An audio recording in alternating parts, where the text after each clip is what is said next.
Hey guys. Well, as you can see, I'm sitting on my ass. Not really. Well, I mean, I am really, but I'm just taking a quick break because I just got home from another exciting parts run.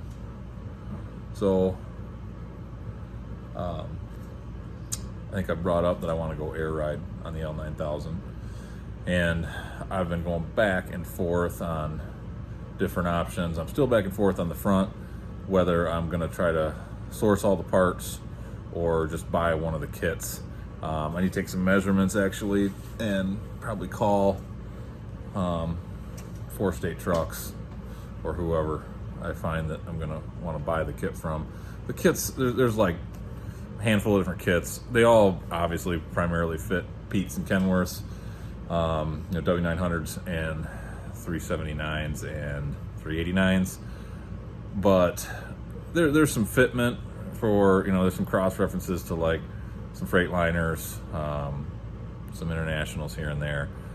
Looking at my springs, the shape, or not my springs, looking at my U-bolts, the shape and everything going on, I think there's a couple of the kits that are going to work, but I'm going to add up all the pieces and I might be able to just, if the brackets aren't going to be exact for me, then there's no reason to buy the kit. Because if I'm going to make my own brackets, then I'll just source some bags and the airline and fittings, the dump valve, all that kind of stuff, and just do it myself, which is kind of what I'm leaning towards. Probably going to be cheaper that way anyway.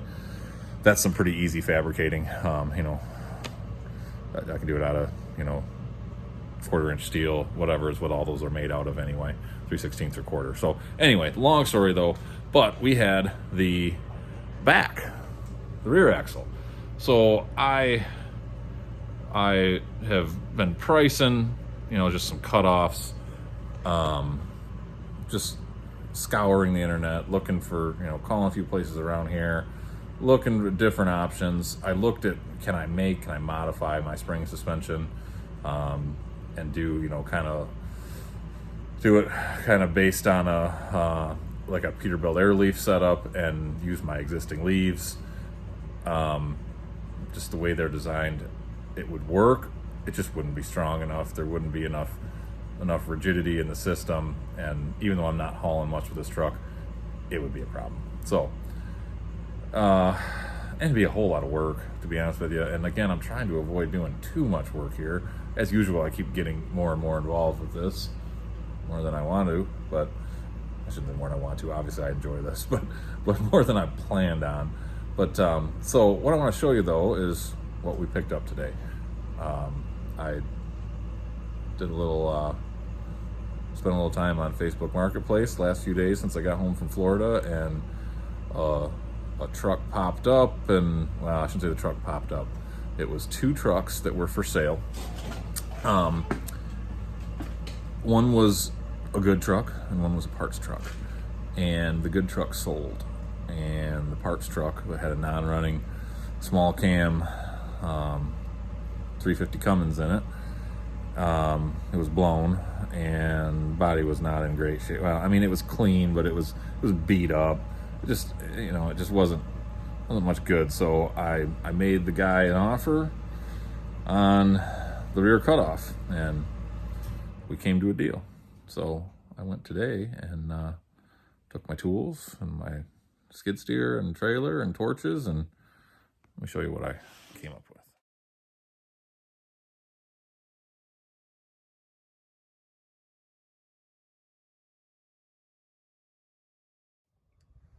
So guys, there it is.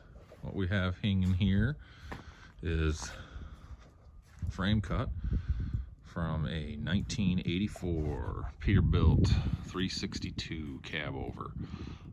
So this is the original Peterbilt air leaf system. Actually, you can see it right there. There's the stamping. This is not the newer low leaf, just the standard. And it's just a nice little single axle setup. As you can see, the frame's pretty clean. I mean, it's been spray painted over, obviously. Somebody's painted it, but it's not got really much of any scale underneath. I'm still going to blast it and clean it up, but it's in pretty good shape. Truck had 690,000 miles on it, showing on the odometer. So not too shabby. It is stud pilot, as you can see, just like the rest of the L9000 is. Obviously is in needing some bags, you know. Those are, well, can't see it right now. They're pulled down. There you go. They're all dry rotted. Those are junk. So we'll put some new bags on her. Probably gonna need a fair amount. I mean, these airlines they're usable, but we'll do some converting. You know, the rest of the L9000 is nylon, you know, more modern color-coded line. So we will, even though that truck is only 3 years newer than this one, but regardless, so we will switch the airlines over, and then we'll do some new drops. The front drops, as you can see here, are broken anyway. I may have done that with a skid steer, to be honest with you. So they're both hanging there, but you can see those drop lines are all junk. So we'll replace all the 4 drop lines to the brake cans, and I'll get you back here a little bit. And we will, I haven't checked bushings yet.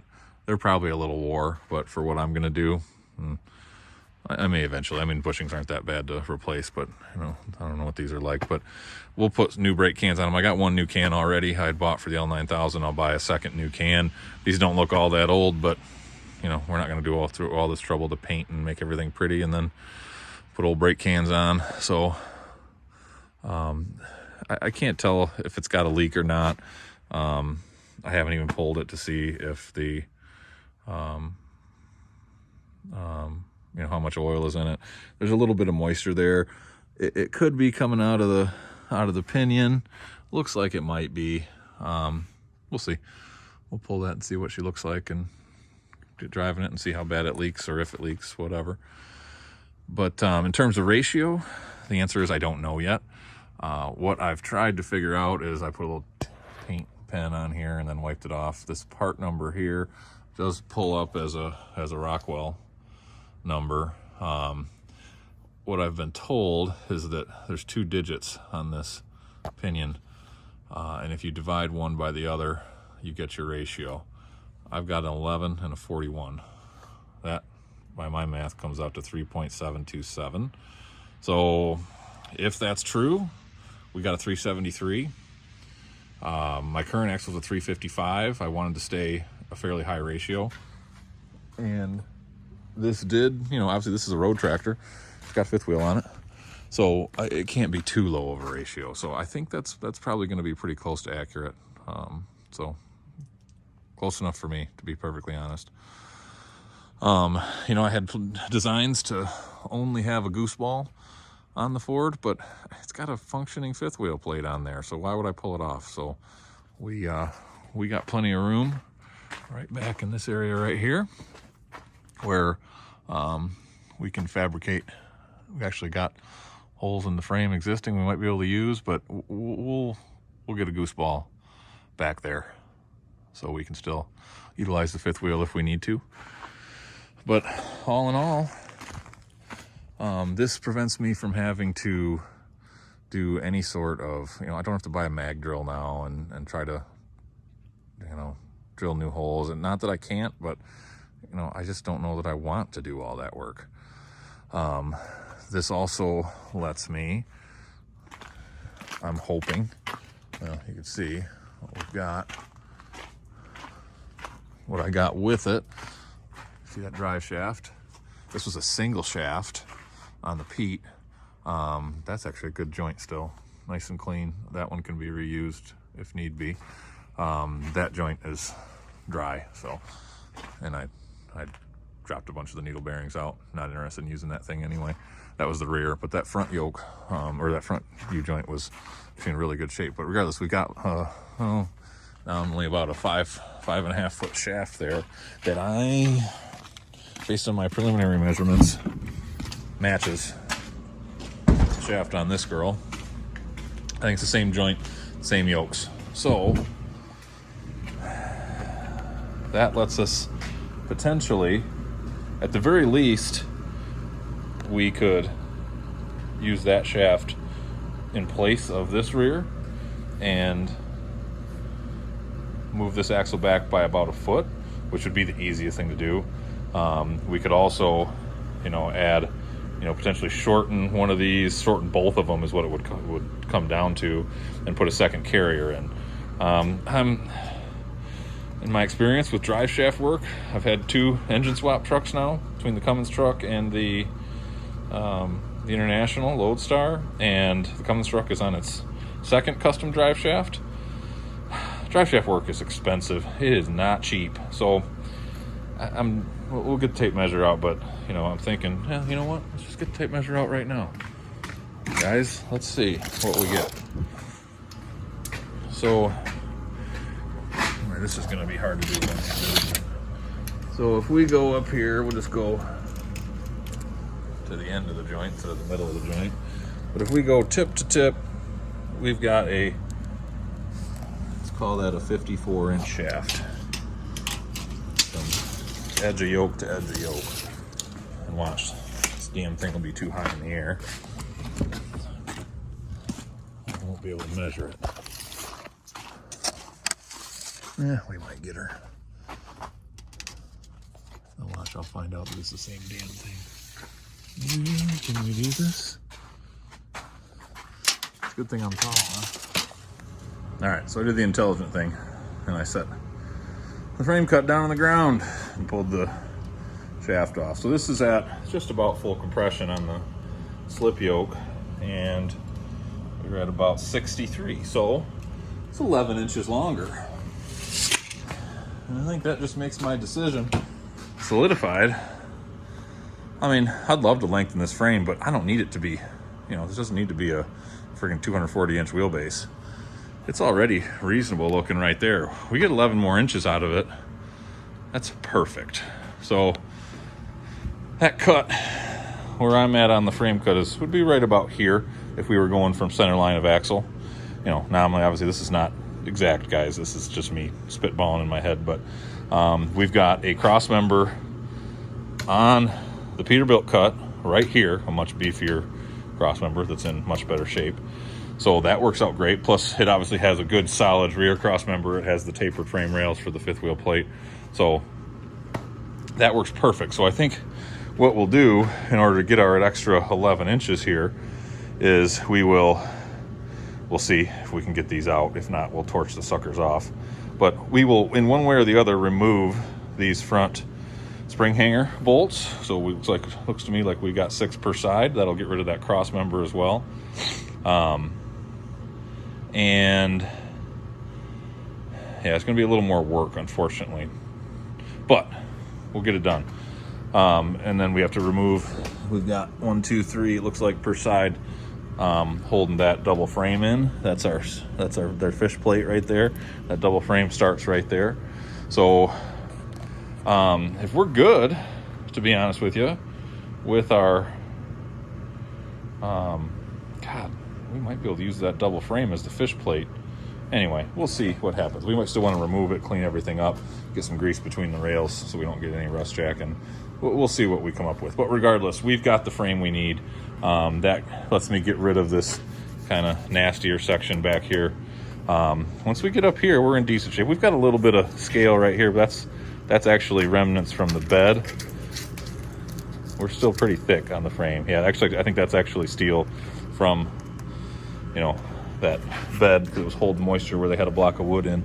The frame actually is nice and thick still, so we're okay. So anyway, I think that we can lengthen this by about 1 foot, almost 1 foot is what we'll get out of it, and yeah, it'll work out great. I'm excited. Got a hell of a deal on it too. These guys were trying to unload that truck for a couple $1,000. And you know, I thought about buying the whole truck, but I just don't need it. It's more work I don't need to do. It was 3 hours from when my truck door opened to when my truck door shut at this place, this farm where I went and got the cut. So that's not bad. 3 hours of work time. And to be honest with you, about 1/3 of that or more was getting the shaft out. Another 1/3 or more was getting the old frickin' nuts and studs off, because they wanted to keep the wheels and tires, and I have no use for them anyway. And then it only was all of probably 20-25 minutes to get the airlines out of the way and wiring harness out of the way and make my cut. So anyway, fun little Saturday. No, take that back, I lied. It's not Saturday, it's Friday, but it's New Year's Eve, so it feels like a weekend. So fun little Friday morning. I'm gonna go get the trailer parked and all my tools unloaded out of Nancy now and get ready for our family New Year's celebration. But and don't worry, I didn't forget about the interior. We're gonna work on that the next couple days and hopefully get that all but wrapped up.